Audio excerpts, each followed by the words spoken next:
bernyanyilah, musuh dikalahkan, umatnya dibebaskan, Allah datang di tempat duduknya. Ayo lompat, haleluya, Allah bangkit, bernyanyilah,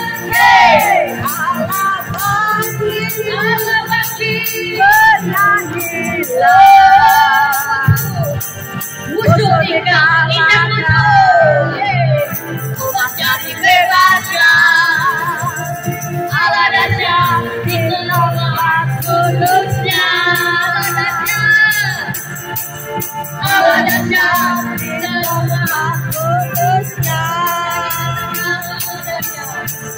Allah datang, dahsyat, dahsyat, dahsyat, dahsyat, dahsyat di tempat kudusnya.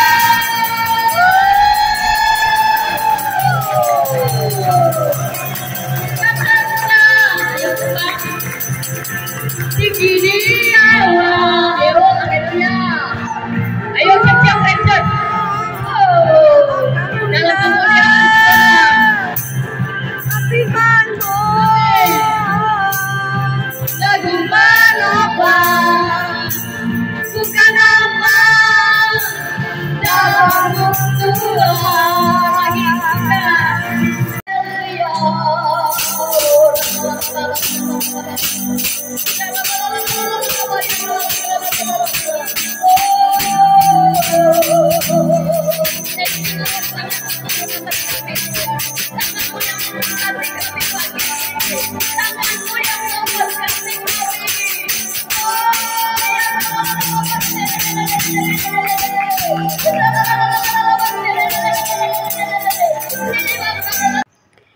Sama-sama kita baca. Tetapi jawab Tuhan kepadaku, cukuplah kasih karuniaku bagimu, sebab justru dalam kelemahanlah kuasaku menjadi sempurna. Sebab itu terlebih suka aku bermegah atas kelemahanku, supaya kuasa Kristus turun menaungi aku. Karena itu aku senang dan rela di dalam kelemahan, di dalam siksaan, di dalam kesukaran, di dalam penganiayaan dan kesesakan oleh karena Kristus. Sebab jika aku lemah, maka aku kuat. Amin. Puji nama Tuhan, kebenaran firman Tuhan. Nah, kita tahu setiap manusia pasti memiliki suatu kelemahan, bahkan kelebihan di dalam hidupnya. Tapi kita mengetahui ada kalanya manusia itu di atas, ya, seperti di awan-awan, seperti burung raja wali, merasakan suatu kebahagiaan, merasa suatu ketenangan dalam hidupnya. Kadang nggak selamanya merasa bahagia. Ada kala manusia itu jatuh di bawah di jurang yang paling gelap. Bayangkan jatuh di jurang yang paling gelap. Orang lain tidak tahu, orang lain tidak bisa menolong. Hanya tangan Tuhan yang mengangkat kita. Ayo naik ke atas, yang menuntun kita naik. Nah, Alkitab berkata dalam Pengkhotbah 3, ya, segala sesuatu ada masanya. Ada waktu untuk lahir, ada waktu untuk mati, ada waktu untuk menangis, ada waktu untuk tertawa. Semuanya ada masanya. Kita tahu ya, itulah kehidupan manusia. Tapi di sini kita melihat ya, dalam kehidupan firman Tuhan pada saat ini, apa dikatakan? Ya, tema pada saat ini yaitu dalam kelemahan kuasa Tuhan menjadi sempurna. Artinya di dalam kesesakan, di dalam penderitaan, di dalam kesusahan setiap manusia ada mujizat. Ya, kenapa Paulus mengatakan? Ya, apa kata Paulus tadi? Coba kita lihat lagi firman Tuhan. Ya, Paulus senang dan rela dalam kelemahan. Senang, bayangkan Paulus ya, senang dalam kelemahan, dalam siksaan, dalam kesukaran, penganiayaan dan kesesakan. Kalau kita dengar pelayanan Paulus ya, dia ditolak. Seringkali dia difitnah. Sama seperti kita. Kita bisa bayangkan seperti Paulus. Kita ditolak, kita difitnah, kita dianiaya. Apalagi kata Paulus, ketika dia melayani Tuhan, seberang lautan, kapalnya karam, ombaknya luar biasa. Pengalaman Paulus ketika dia melayani, digigit ular, nggak mati. Coba, itu Paulus.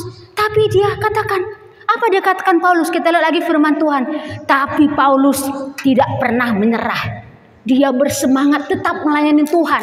Bahkan dikatakan, aku senang itu semua. Hebat nggak Paulus? Kenapa Paulus mengatakan, aku senang untuk mengalami seperti itu?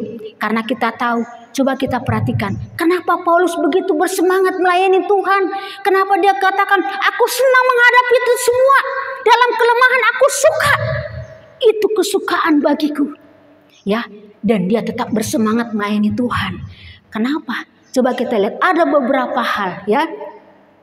Bagaimana saya dan saudara ketahui, supaya kita mengetahui dalam kelemahan kuasa Tuhan menjadi sempurna. Di dalam penderitaan, di dalam kesusahan yang kita alami, ada mujizat. Yang pertama adalah mengandalkan Tuhan di dalam doa dan pujian penyembahan. Kita tahu Saulus dan Silas ketika mereka menyampaikan kebenaran firman Tuhan, mereka ditangkap. Bukannya bersyukur, tapi mereka ditangkap, di penjara. Ketika Paulus ditangkap di penjara, apa yang mereka lakukan? Mereka tidak mengeluh.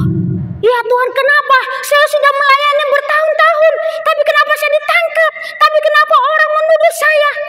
Enggak seperti itu. Dia hanya mengikuti di dalam penjara. Dia di penjara, diikat, dipasung kakinya pakai besi. Apa yang dia lakukan? Dia hanya tersenyum. Dia hanya mengatakan, terima kasih Tuhan. Dia memuji Tuhan. Dia berdoa. Sehingga dikala dia mengandalkan Tuhan, besinya tiba-tiba terlepas. Seperti ada gempa. Dan kepala penjaranya bertobat. Oh benar, dia Allah, dia yang hidup. Mari kita sembah. Akhirnya bertobat saudara. Bukan hanya Paulus, Sadrak, Mesak dan Abednego, dikala dia mengalami sesuatu masalah, dikala mereka disuruh untuk masuk ke dalam, ya, supaya mereka kalau nggak percaya kepada nabi lembu emas yang dibuat oleh raja, tapi mereka nggak mau menyembah. Siapa yang tidak mau menyembah harus masuk ke dalam perapian. Bayangkan. Mereka tenang saja karena mereka percaya Allah mereka. Mereka masuk ke dalam perapian tapi tidak terbakar. Karena apa? Mereka mengandalkan Tuhan. Mereka percaya kepada Tuhan sehingga mereka mendapat kemenangan bersama dengan Tuhan. Nah itu, bukan hanya itu saja. Daniel juga banyak kisah-kisah Alkitab ya yang berkata dikala mereka mendapatkan suatu masalah, tekanan dalam hidupnya, mereka tetap mengandalkan Tuhan. Kita semuanya pasti pernah mengalami suatu tekanan, suatu masalah. Saya cerita, ya, waktu kelas 11 naik kelas 12, waktu anak saya SMA, ya, anak saya kelas SMA nggak masuk negeri karena kuotanya terlalu tinggi sehingga dia masuk di Kumnamu, sekolah Korea di Palemsemi. Nah, karena saya guru, dia bilang, udah Bu, anak ibu masuk. Kelas 10 diskon 50%. Kelas 11 kalau nilainya tinggi ya naik, dia dapat beasiswa full 100% kelas 11 sampai kelas 12. Anak saya semangat dalam belajar. Ya, dikala naik kelas 12 mau ujian awal bulan, awal semester, kepala sekolahnya bilang sama saya, tiba-tiba saya bikin kaget dan shock loh. Kata-katanya, Bu, ibu anak ibu nggak bisa ikut ujian karena harus bayar. Awal-awal perjanjian kan kita tenang-tenang saja, harus bayar 12 juta. Bayangkan seorang guru berapa gajinya, 12 juta. Saya bingung, kenapa kan perjanjian begini? Oh tidak Bu, kebetulan sekolah kita banyak guru-guru keluar ikut P3K, ikut pegawai negeri, jadi berkurang, jadi kita agak tumpur sedikit, jadi bayar. Saya kaget saudara. Akhirnya dalam pikiran saya pinjam sana pinjam sini mas saudara, nggak ada yang ngasih. Bakalan saya, makanya bertobat lu. Orang susah harus berdoa begini-gini. Saya dihina, tapi nggak apa-apa. Saya tetap berdoa. Tuhan buka jalan. Tuhan katakan udah pergi ke dinas pendidikan. Saya pergi. Saya katakan, Pak, anak saya udah dijanjikan, tapi saya nggak dapat karena saya anak guru gajinya segini-gini. Akhirnya dinas pendidikan telepon kepala sekolah SMA. Udah Bu, datang aja. Datang, bisa anak saya sekolah. Puji nama Tuhan. Anak saya 2 minggu nggak sekolah di rumah. Nggak sekolah di rumah anak sekali 2 minggu. Tapi di situ dia belajar. Dengan masalah ini kita sungguh-sungguh mengandalkan Tuhan. Anak saya si Fani sungguh-sungguh mengandalkan Tuhan. Sehingga apa? Dia masuk negeri tamat kemarin ya, dia dapat undangan masuk negeri ke Unair. Dari kelas dia sekolahnya hanya dia satu-satunya di kelasnya dapat masuk negeri. Dia nggak juara 1 saudara. Karena apa? Mengandalkan Tuhan. Puji Tuhan, anak saya yang pertama masuk UI, anak yang kedua masuk Unair, itu kuliah yang terbaik kata suami saya. Tapi karena apa? Itu kita mengetahui di balik ada masalah, di balik tantangan kita ada mujizat. Kalau kita percaya kuasa Tuhan. Ya puji nama Tuhan. Kalau kita lihat lagi, kenapa Paulus senang akan setiap tantangan atau setiap masalah yang dia hadapi? Selain daripada dia mengandalkan Tuhan, kita melihat itu adalah suatu pertumbuhan rohani. Nah, kita melihat yang kedua ya, pertumbuhan rohani. Ibrani 5 ayat 13. Karena waktu terbatas kita percepat. Barang siapa masih memerlukan susu, ia tidak memahami ajaran tentang kebenaran, sebab ia adalah anak kecil. Yang ke-14, tetapi makanan keras adalah untuk orang-orang dewasa yang karena mempunyai panca indera yang terlatih untuk membedakan yang terbaik daripada yang jahat. Nah ini Paulus sudah mengatakan, jadi setiap masalah atau persoalan yang kita hadapi itu ada selain untuk kita mengandalkan Tuhan, berdoa, menyembah, tapi itu adalah untuk pertumbuhan rohani kita. Nah, untuk apa? Supaya kita melihat kita bertumbuh enggak? Apakah kita sebagai anak-anak rohani seperti bayi-bayi susu yang dikit-dikit? Coba dulu kayak saya pernah melahirkan. Kita semuanya ibu-ibu pernah melahirkan. Ketika saya melahirkan anak saya masih bayi, nangis. Oh, kenapa sayang? Kamu kali lapar? Minum susu. Oh, nangis. Wek, kenapa kamu? Oh, ada apa kali atau ada? Kasih, dilayan. Itu seperti bayi. Dia tidak memahamin. Ma, aku nggak tahu apa-apa. Nah itu seperti anak kecil. Tapi kalau orang sudah dewasa, ya dia mengerti kehendak Tuhan. Dia tahu, dia tidak perlu lagi dilayanin. Ya tidak perlu lagi ngambek-ngambek. Kenapa sih Ibu Maria begini-begini? Nggak perlu. Karena dia bukan anak kecil. Jadi setiap kita kehidupan kita bayi-bayi rohani itu bukan pertumbuhan rohani, bukan secara jasmani. Walaupun saya berumur sudah 50-an ceritanya, tapi dalam rohani saya masih bayi, masih perlu dilayanin. Apa-apa masih perlu lain, ngambek-ngambek, marah-marah, mengeluh-mengeluh. Itu dikatakan bayi rohani, tidak memahami kehendak Tuhan. Nah itu. Coba kita lihat lagi. Ada 3 hal pertumbuhan yang kita alami. Pertumbuhan secara rohani ada 3 hal. Dalam pertumbuhan apakah yang kita alami? Yang pertama adalah iman kita. Pertumbuhan iman kita step by step. Coba kita lihat lagi 1 Petrus 1 ayat 7. Apa firman Tuhan berkatakan? Maksud semuanya itu ialah untuk membuktikan kemurnian imanmu yang jauh lebih tinggi nilainya daripada emas yang fana, yang diuji kemurniannya dengan api, sehingga kamu memperoleh puji-pujian dan kemuliaan dan kehormatan pada hari Yesus Kristus menyatakan dirinya. Nah ini Alkitab kata iman kita ternyata diproses, diuji kemurniannya jauh melebihi seperti emas dan permata. Ada kadar-kadarnya. Kita tahu ya, ada kadar-kadarnya emas berapa persen. Seperti itu juga iman kita diproses. Melalui masalah itulah membuat kita lebih memahami. Semua kita, bukan hanya pendeta saja nggak diproses. Semua pendeta pun mengalami. Orang-orang kecil, orang-orang awam, orang-orang baru bertobat, Semuanya diproses. Bagaimana iman kita kepada Tuhan? Apakah kita melihat? Apakah kita bersyukur? Kalau kita tahu itu adalah proses untuk menguji iman kita, kadar-kadarnya sama dikala saya mengajar murid saya, sesudah saya memberikan materi, ayo anak-anak kita tes. Saya kasih dengan sama materi yang sama seperti ini contoh murid saya. Ayo anak-anak kita kasih tes pelajaran. Kita kasih soal yang sama, materi yang sama, soal yang sama. Tapi adakah semua 100? Tidak. Karena apa? Ada yang memahaminya. Ada yang sungguh-sungguh dalam hatinya. Ada yang sungguh-sungguh dalam rohnya. Aku haus, aku mau belajar. Sehingga apa? Yang memahami, yang mengerti persoalan, yang mengerti akan kehidupan, pasti dapat nilai yang 100. Benar nggak? Dikasih soal dengan materi yang sama. Wah, Ibu Anika 100, Ibu Maria 100. Mana kok Bapak ini dapat nilai 30? Berarti dia tidak memahami. Berarti dia masih anak kecil, kata firman Tuhan tadi. Anak kecil, anak bayi, minum susu, tidak memahami kebenaran firman. Karena apa? Dia nggak mau belajar, dia nggak mau meningkatkan imannya. Bagaimana kita meningkatkan iman kita? Alkitab berkata, iman timbul dari pendengaran akan firman Tuhan. Bagaimana kita bertumbuh? Kita baca Alkitab nggak pernah.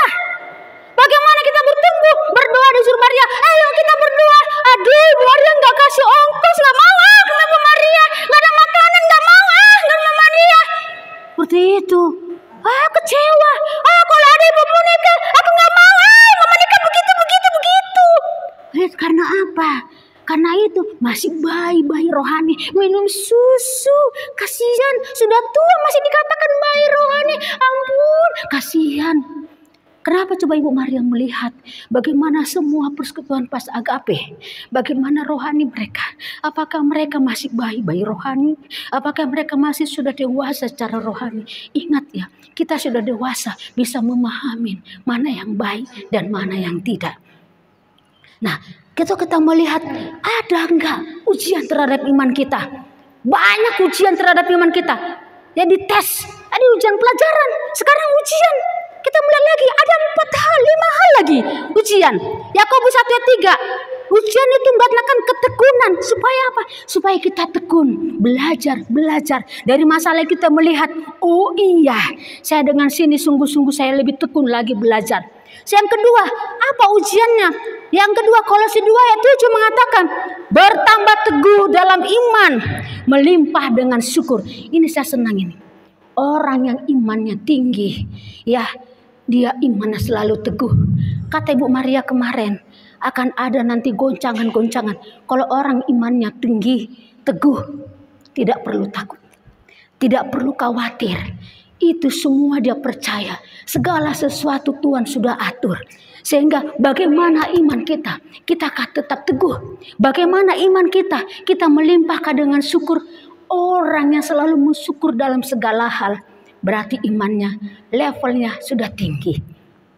Ada masalah, maaf, kebetulan saya mendengar kabar kemarin, bukan menyinggung. Ini dari kemarin-kemarin sudah saya persiapkan ya firman. Ini firman buat saya juga.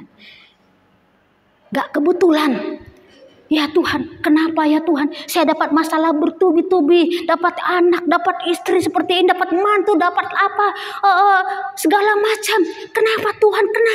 Kenapa selalu menyalahkan keadaan? Tidak mengucap syukur. Dengan masalah ini aku belajar. Tuhan proses iman saya untuk lebih lagi dekat kepada Tuhan. Nah itu, mengucap syukurlah dalam segala hal. Coba bayangkan, kemarin itu hujan deras. Tiba-tiba waktu berapa bulan yang lalu, tiba-tiba rumah saya tuh terpaksa ambruk, saudara. Ambruk. Jadi saya semuanya itu asbesnya pada hancur karena hujan. Waktu saya pulang dari antara anak saya ke Surabaya, saya lihat itu sebelumnya ambruk, ada kali asbesnya itu lepas, terpalnya itu lepas. Jadi pada banjir. Saya bilang masih panik sebelum ke Surabaya. Mak, gini banget sih kita ngontrak, katanya. Terus saya bilang, Pani, belajar untuk mengucap syukur. Belajar. Kita nyanyi aja, berdoa. Kita nyanyi. Bisa tenang, saudara. Bisa tenang kita tidur. Walaupun seumur umur saya nggak pernah tidur di atap yang bocor. Di atap yang terbuka. Saya nggak pernah tidur. Tapi itu proses. Saya pikir itu adalah proses iman. Bagaimana kita bisa nggak mengucap syukur dalam segala hal. Apapun itu. Untuk menguji karakter iman kita. Akhirnya kita bisa tidur dengan nyenyak. Nah, yang kedua, selain kita bisa melimpah dengan syukur, yang keempat apa dikatakan? Karena itu 1 Korintus 15 ayat 58. Karena itu saudara-saudara, berdirilah teguh, jangan goyah. Giatlah selalu dalam pekerjaan Tuhan, sehingga pekerjaan Tuhan kita itu tidak sia-sia, ada upahnya di surga. Kenapa Paulus dalam melayani Tuhan begitu banyak tantangan dia hadapi, dia selalu giat melayani Tuhan? Karena itu, karena imannya. Yang kelima apa dikatakan Yesaya 26 ayat 3? Yang hatinya teguh kau jagai dengan damai sejahtera, sebab kepadamu ia percaya. Ini luar biasa, Yesaya ini 26 ini dikatakan yang hatinya teguh kau jagai dengan damai sejahtera, ada damai. Jadi orang yang sungguh-sungguh imannya level tingkat tinggi, dia tetap memiliki damai sejahtera.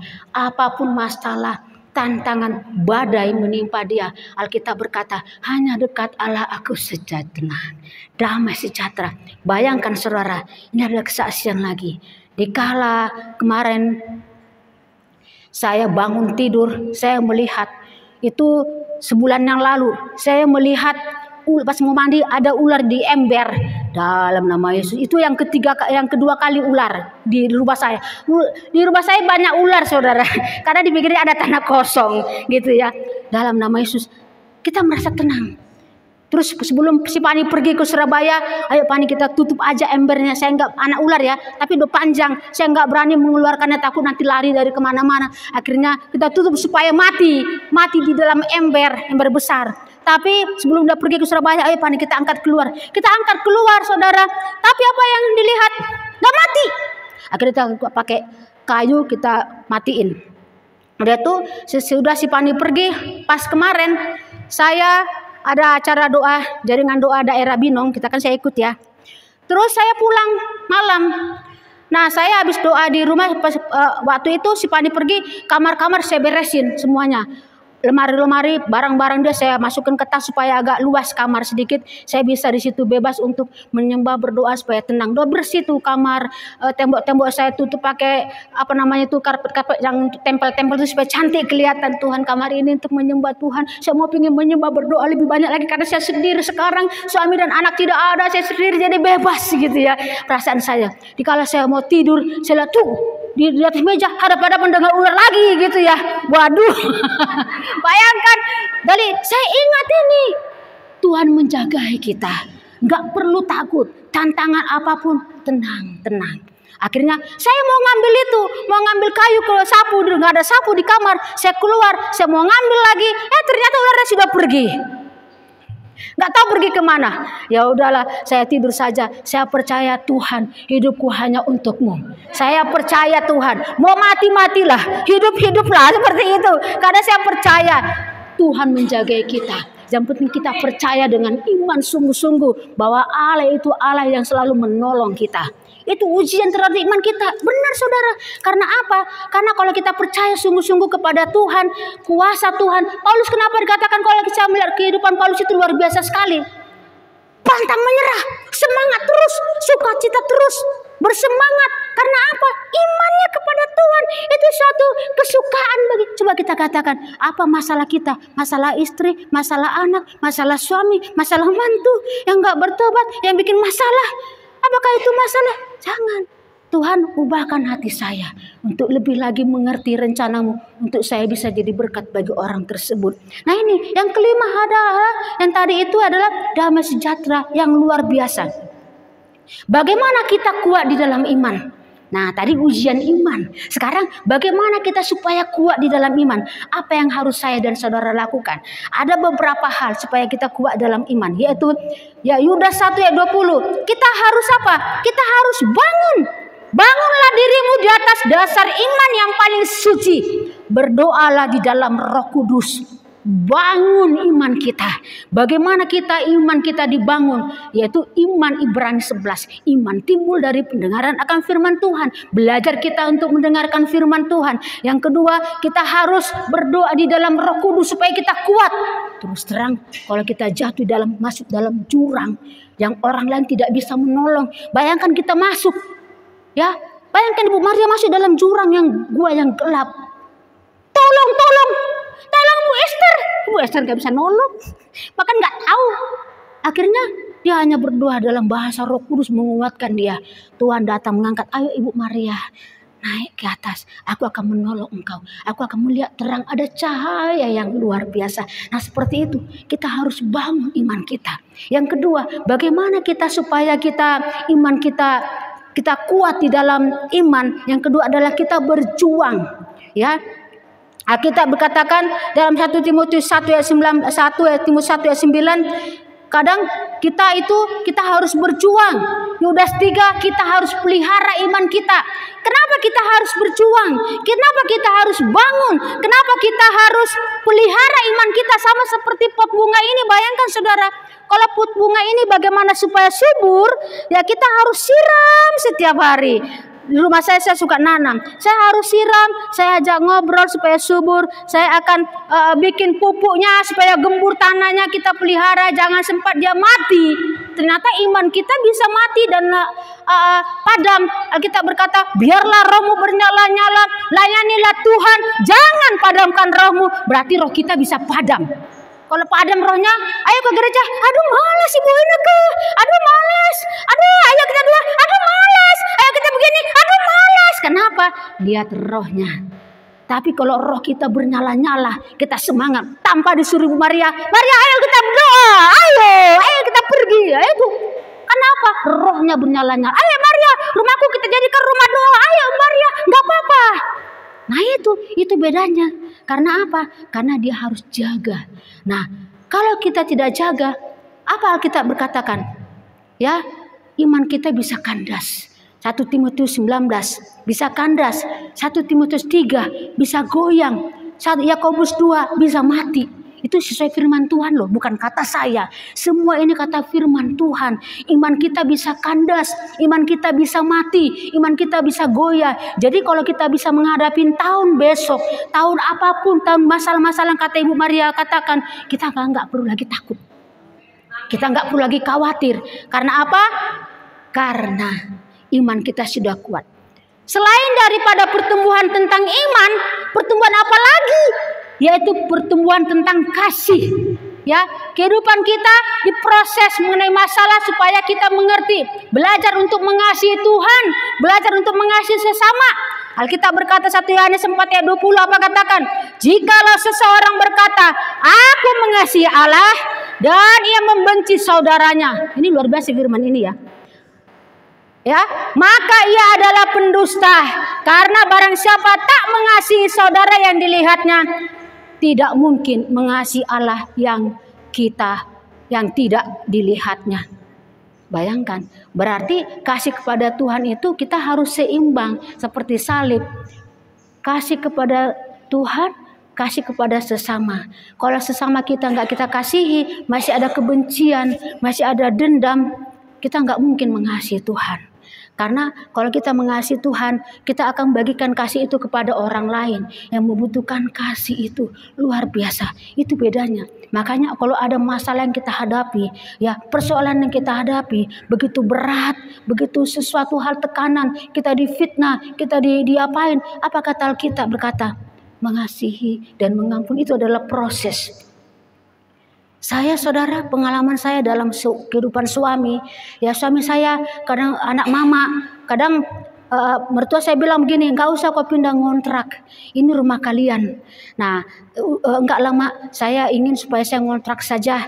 Nah, dikala saya kontrak ambil keputusan, saya bisa bebas untuk memuji dan menyembah. Karena mertua saya, mertua Sintua HKBP, dia kepingin anaknya, mantunya, anak-anak cucunya semua di HKBP seperti karena tetangga dekat ya. Enggak mak, saya ngontrak. Dalam hati saya bisa bebas memuji Tuhan karena berbeda dengan HKBP. Saya pikir seperti itu. Akhirnya suami saya karena anak mama kadang kerja kadang enggak, tapi saya belajar, Tuhan terima kasih dengan suami saya ini. Dengan suami ini saya belajar untuk mengasihi suami saya, menerima suami saya apa adanya. Dikasih uang nggak dikasih uang terserah. Saya nggak mau memarah-marah kepada suami saya. Pak, kau kerja Pak, begini Pak, bertobat. Nggak mau. Saya belajar bisa menerima mengasihi suami saya apa adanya. Karena saya tahu firman Tuhan ini. Kalau kita mengasihi, tidak mengasihi sesama, bagaimana kita mengasihi Tuhan yang tidak kita lihat. Akhirnya saya terima suami saya apa adanya. Dia mau ngasih uang apa tidak. Padahal gaji guru pas-pasan. Tapi puji Tuhan, 5 tahun saya bisa keluar negeri. Karena Tuhan buka jalan, saudara. Dari Tupperware ada usaha juga. Dari Tupperware itu selalu luar biasa. Ketika saya ya Tuhan, nggak apa-apa rumah itu. Akhirnya rumah sekarang itu mertua saya meninggal. Rumah itu jadi rebutan. Abang ipar mau dijual. Kakak ipar tinggal situ 3-3 yang sudah menikah gitu loh. Tapi nggak apa-apa. Harta goni gini nggak kita bawa mati. Yang penting saya benar-benar pasrah kepada Tuhan mau. Tapi benar, dikala kita ngambil keputusan kepada Tuhan, aku mau dekat kepada Tuhan, apapun itu, bukan masalah materi, harta gono gini. Kata sekarang kakak ipar, ayo bu, anak ayo datang sini aja tinggal bareng-bareng kita. Oh tidak Tuhan, walaupun rumah saya mau hancur seperti ini, ada hujan badai, tapi tetap hati saya merasa tenang. Saya bisa bebas menyembah, saya bisa bebas berdoa. Itu menurut saya keputusan yang luar biasa. Bisa nggak kita pergi ke rumah? Yang itu hak kita. Oh saya nggak mau berdebat masalah harta gono gini. Kalau kata Tuhan yang penting bagaimana hati kita bisa tenang, makan tahu tempe bisa tenang, bisa tidur dengan nyenyak, anak saya bisa kuliah, anak saya bisa cari Tuhan, dekat kepada Tuhan. Itu yang penting ya. Bagaimana iman rohani kita. Nah kalau kita melihat selain daripada kasih itu, apalagi yang Tuhan proses dalam hal masalah yang kita hadapi. Paulus mengatakan kenapa dia senang selain dari proses pertumbuhan, supaya dia berdoa, supaya dia menunjukkan kasih kepada Tuhan dan sesama. Dan ketiga adalah proses karakter kita. Alkitab berkata dalam Roma 8:28, Allah turut bekerja dalam segala sesuatu untuk mendatangkan kebaikan bagi orang yang terpanggil sesuai dengan rencana Tuhan. Jadi kalau kita tahu masalah itu datang untuk proses karakter kita. Kadang karakter kita orang yang suka galak, marah-marah. Tapi Tuhan izinkan datang orang-orang masalah untuk supaya kita tidak marah, supaya kita bisa lebih sabar. Karakter kita susah mengampuni orang lain, tapi banyak orang berkali-kali orang kasih kita ke masalah-masalah. Supaya apa? Supaya kita menyadarin kita bisa lebih lagi mengampuni, bisa lebih lagi mengasihi. Karena Alkitab berkata besi menajamkan besi, manusia menajamkan sesama. Itu. Nah, inilah beberapa hal ya dalam kelemahan, dalam penderitaan, siksaan dan masalah kita akan mendapat suatu mujizat atau kuasa Tuhan menjadi sempurna. Amin. Amin. Terima kasih. Mari kita bersatu hati di dalam doa. Inilah beberapa hal firman Tuhan. Kalau kita menghadapi sesuatu masalah atau persoalan dalam hidup kita, Tuhan izinkan terjadi supaya kita mengandalkan Tuhan di dalam doa dan penyembahan. Suatu adalah proses pertumbuhan rohani dalam iman, kasih dan karakter kita. Dalam Roma 12 ayat 12, bersukacitalah dalam pengharapan, sabarlah dalam kesesakan, dan bertekunlah dalam doa. Amin. Mari kita sama-sama bersyukur kepada Tuhan. Semuanya buka suara. Katakan, ingat hal-hal ini dalam hati, dalam hidupmu memiliki suatu masalah. Katakan kepada Tuhan, Tuhan terima kasih. Katakan dari hatimu yang paling dasar, yang paling dalam. Katakan kepada Tuhan, Tuhan dengan masalah ini aku bersyukur. Aku bersyukur. Katakan sungguh-sungguh kepada Tuhan. Aku bersyukur Tuhan. Terima kasih. Oh terima kasih ya Tuhan. Terima kasih. Terima kasih ya Tuhan. Terima kasih. Tuhan kami bersyukur akan kebenaran firman-Mu pada saat ini. Terima kasih terpujilah Engkau dalam setiap kehidupan kami. Kami bersyukur ya Tuhan kebenaran firman-Mu akan kembali kepada kami. Supaya kami lebih sungguh-sungguh lagi datang mengandalkan akan Engkau dalam hidup kami ya Tuhan. Di dalam doa, di dalam penyembahan kami, di dalam nama Tuhan Yesus. Tuhan, terima kasih dengan setiap masalah-masalah yang kami hadapi, dengan setiap tantangan-tantangan yang ada kami hadapi, bahkan kelak kami akan hadapi. Kami percaya ya Tuhan, kami tetap percaya kepadamu. Engkau menyertai kami, Engkau memberkati kami, Engkau meneguhkan hati kami, meneguhkan jiwa kami, meneguhkan roh kami di dalam nama Tuhan Yesus. Terima kasih buat kebenaran firman-Mu itu Tuhan, dapat bertumbuh 100 kali lipat. Setiap kuasa kegelapan, kuasa iblis yang coba-coba mencuri dari kebenaran firman Tuhan, saat ini kami bersatu hati, kami ikat kuasanya, kami usir, kami tolak di dalam nama Tuhan Yesus.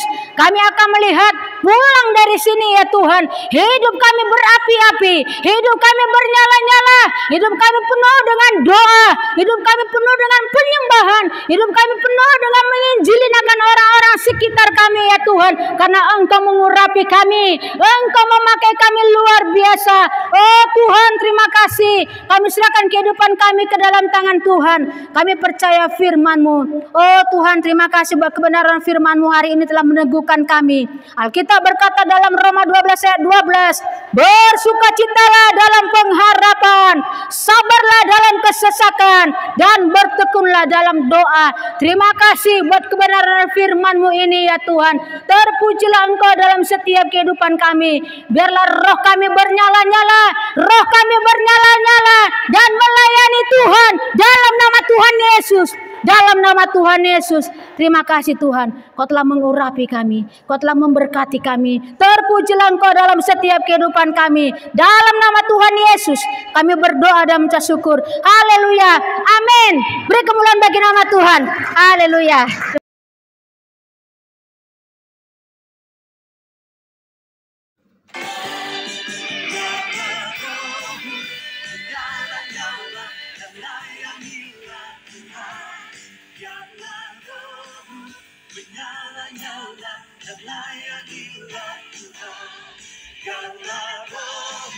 Menyala-nyala